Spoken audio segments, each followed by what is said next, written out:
И сега со помош на децата, некогаш потешките работи, ни обврзани се, ми ги доставуват.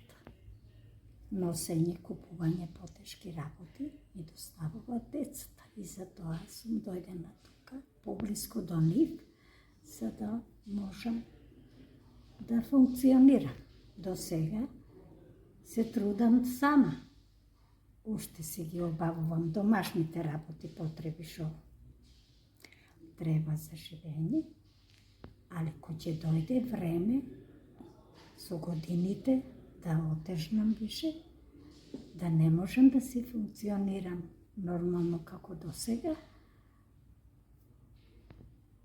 многу било од корист тоа во оваков град да има сместување за нашите потреби со нашите години. Ама примањето ни се многу ниски и страхуваме како ќе завршиме натака. Оти децата ми се на работа, не може да остават работа, да бидат денеска да ми подаде некој чаша вода мене.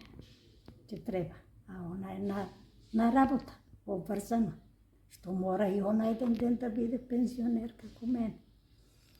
И ради тоа, многу ќе биде убави такви идеи, такви можности да имаме, секој да ги заврши последните години со топол оброк, со медицински надзор, брига, грижа, избањат на време, нахранет на време. Тоа е задоволството и очекувањето од моите размислувања, да се погрижи државата, да не збрини кога ќе бидеме во подледнати години.